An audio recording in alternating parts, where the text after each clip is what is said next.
We didn't want to leave. We wanted to carry on serving the Queen. There was no compromise with the family? No, there was no compromise, which was really sad because I still to this day believe that this was entirely possible. We are witnessing the fallout of the royal family's last desperate gambit to protect its future. And this time, the gloves are not just off, they're vaporized. Prince William, usually the monarchy's crisis firefighter, has decided to light the fuse himself. After years of watching his brother and Meghan rewrite the rulebook, torch every agreement, and sell every ounce of royal credibility to the highest bidder, William is reportedly unleashing the nuclear option, a plan to surgically remove Harry and Meghan from the institution forever. Not just them, but Archie and Lilibet too. The Sussex kids, born into royalty, could soon find their titles gone, their royal identities erased. It's not about PR battles or splashy headlines anymore. William wants a permanent, irreversible break. For Harry and Meghan, the royal war isn't just lost. It's about to end with total exile. There has always been this competition between us, weirdly. Again, I think it really plays into, or is played by, the heir spare. No one who's followed this slow-motion train wreck can claim they didn't see it coming. We remember the day in January 2020 when Harry and Meghan posted that bombshell Instagram note.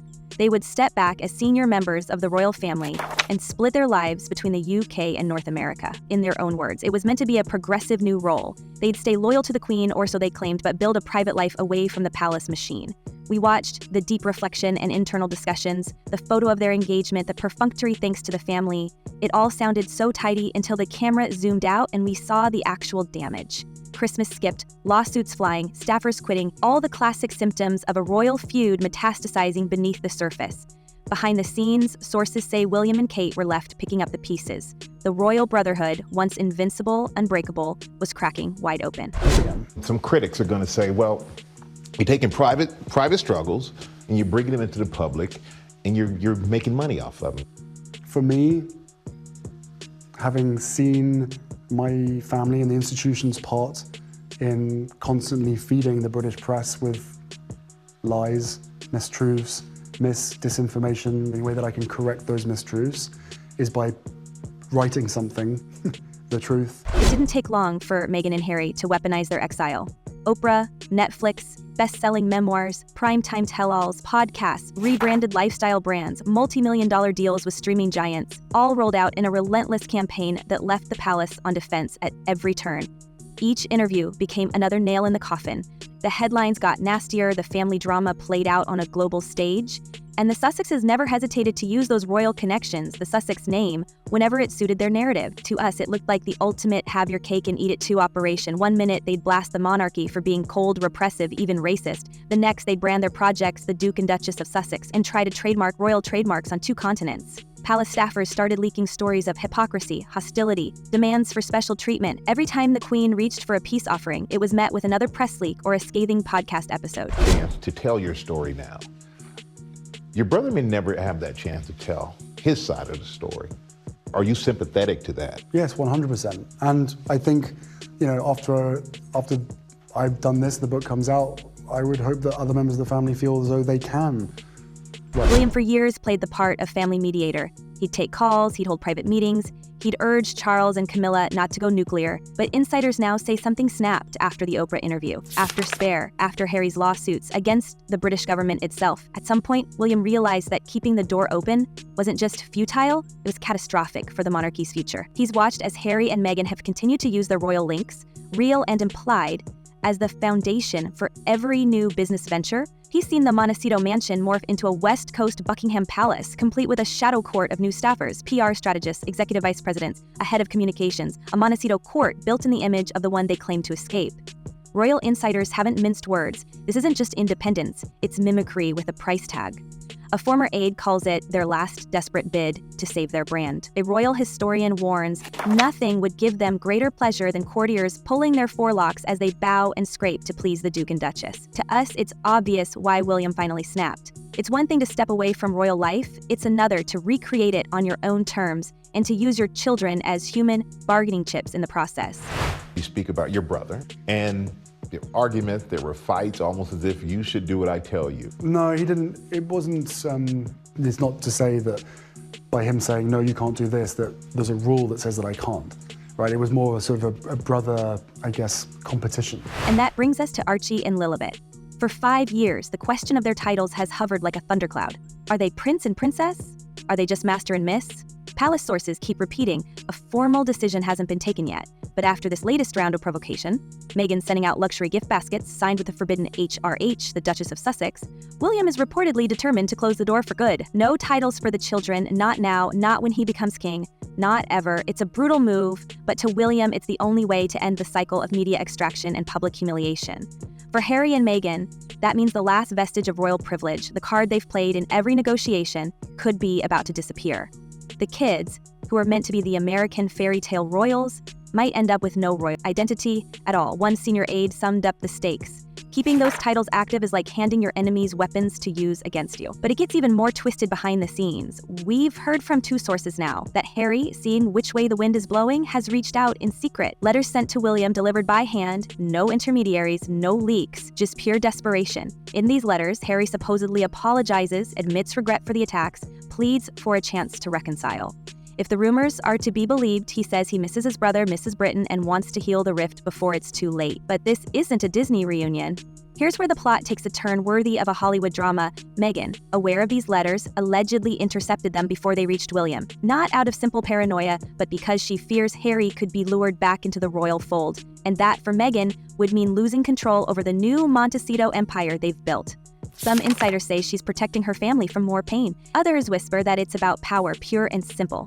Meghan has staked her entire future on building an American royal court in exile, and a Harry-William reconciliation would blow up her business model overnight. Leave the children, you see. And in America, the rules about children, they're always with the mother, nearly always. Yeah. So I mean, so it's not going to happen. So do you remember 5 years? Everyone, when they got married, a lot of members actually of the royal family even said it won't last 5 years, but it has. It has. Yeah. It's absolutely. lasted 7. Yeah. Through a lot of crises, through a lot of huge pressure. We're left with a scenario that feels like royal Game of Thrones, only with more podcasts and a lot more oat milk lattes. William, tired of the drama, is preparing to drop the hammer.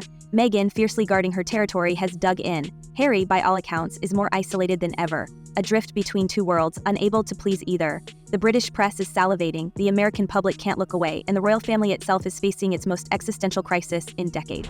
And if I were, if I were a troublemaker, I might accuse Harry and Meghan of unconscious bias in the employment department, looking at all the new faces that are coming on to work for Harry and Meghan independently and together for their entertainment ventures. And if history repeats itself as much as Harry whines that it does, both Harry and Meghan will continue to reject any and all sound advice and will potentially treat their staff poorly. So good luck. It's easy to laugh at all this until you realize what's really at stake.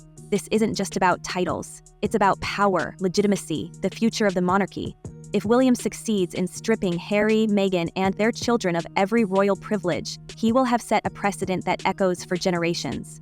No more half in, half out. No more exile with perks.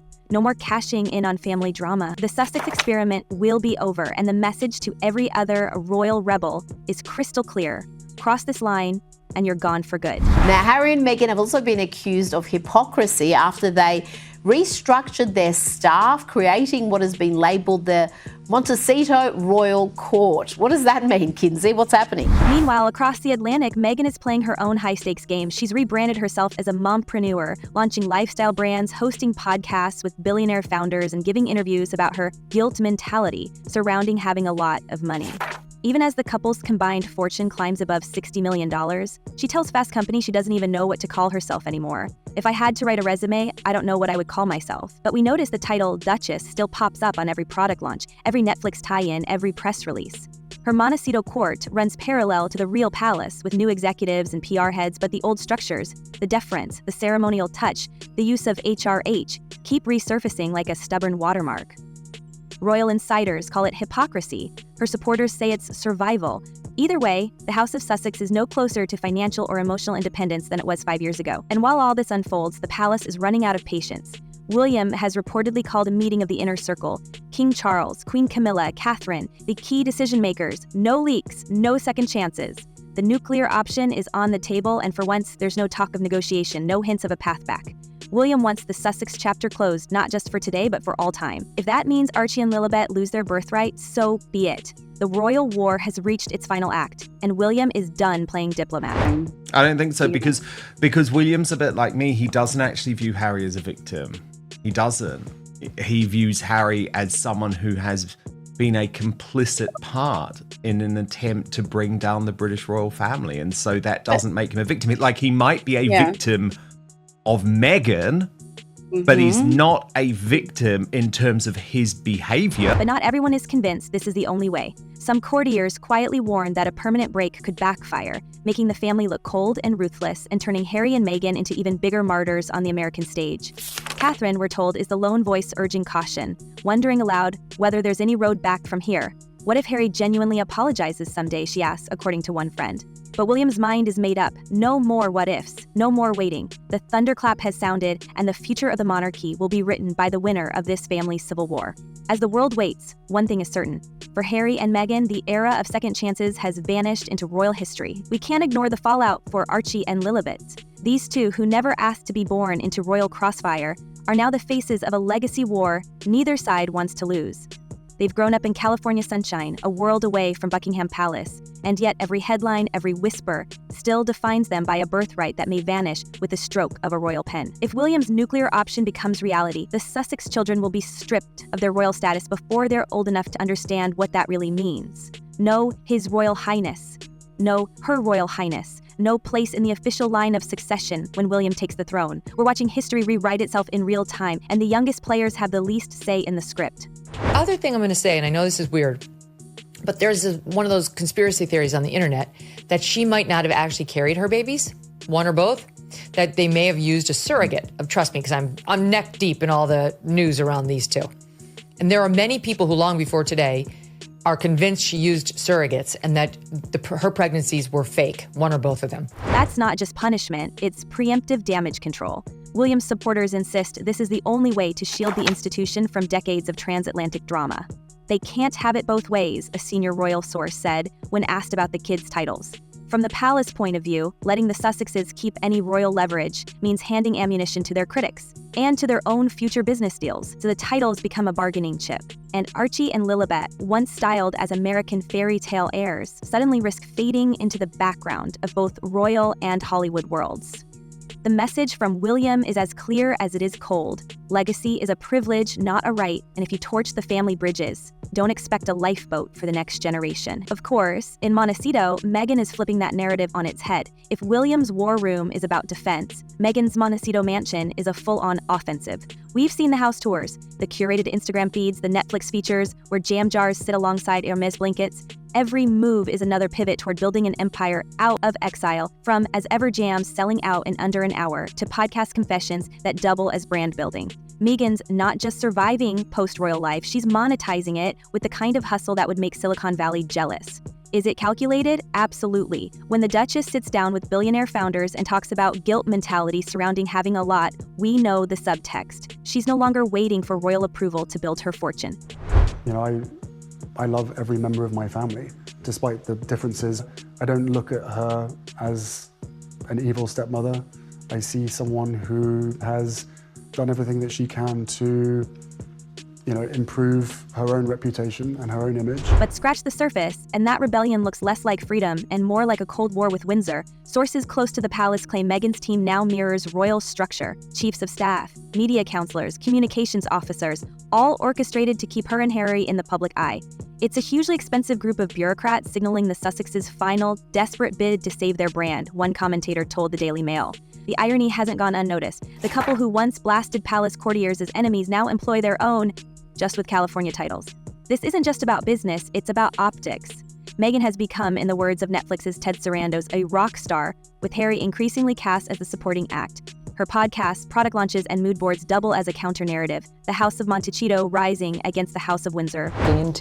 Well, I'm sure at the onset, both my parents and my close friends were concerned because we got very quickly swept up in a media storm that, as I shared, was not part of my life before that, but they also had never seen me so happy. The million-dollar question. Is this new empire sustainable, or is it fueled by the need to prove a point?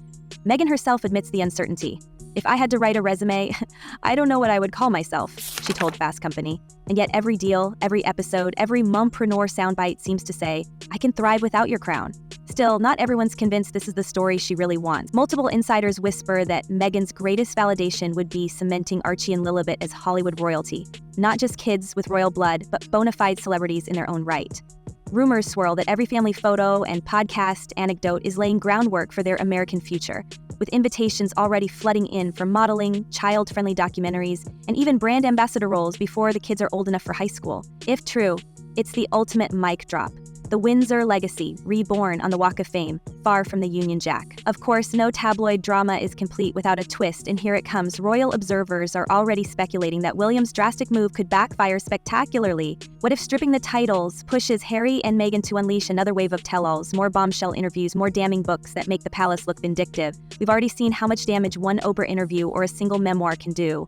If Harry feels cornered, if the kids are used as pawns, could we be on the verge of a Sussex counterattack? One that makes the previous media blitz look like a dress rehearsal?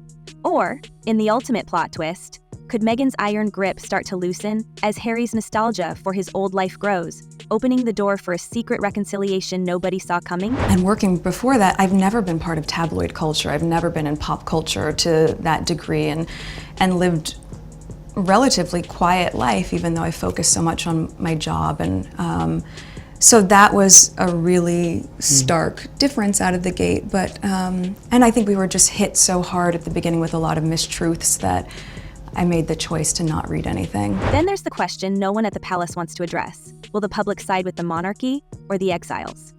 There's a reason Catherine keeps urging caution. In an age where image is everything, stripping two small children of their birthright could shift global opinion overnight. We saw what happened after Diana. Public sympathy is a dangerous thing for a royal house that relies on tradition and reputation. And if William's nuclear option alienates not just Harry, but a whole new generation of royal watchers, the cost could be higher than anyone in the palace dares to admit. We can already see the battleground lines being drawn in the press and online. Meghan, ever the strategist, doubles down on her narrative of resilience and independence. Harry, for all his California detours, still drops hints that he misses elements of royal life. "All I needed was enough money to be able to pay for security to keep my family safe," he confessed to Oprah, framing their move not as rebellion, but as necessity. Meanwhile, palace allies leaked just enough to remind everyone who's really in charge and why the monarchy, not the Montecito dynasty, must be protected at all costs. But who gets to write the final chapter in this war? And what happens if both sides refuse to blink? As the Sussexes expand their Montecito court with new hires and splashy media projects, the palace digs in, determined to freeze them out once and for all. The rest of us are left wondering, are we witnessing the end of royal drama as we know it, or the beginning of something even more outrageous? Will Archie and Lilibet become forgotten footnotes in Windsor history, or the first American-born royals to rewrite the rules? Could Harry, pushed to the edge, retaliate with secrets the palace would do anything to keep buried? And if Meghan's Montecito empire ever starts to crack, does William's icy strategy suddenly look less like wisdom and more like hubris? One thing is clear, the battle for the House of Windsor is far from over, and this nuclear option may only be the beginning. So now we have to ask, has the royal family finally crossed the line? Or is William's ruthless gambit the only way to protect the crown from a dynasty of California rebels? Drop your theories, outrage, and royal hot takes in the comments, because if you think this family drama is cooling down, you might want to think again. Until the next royal shockwave, keep your eyes open and your tea hot.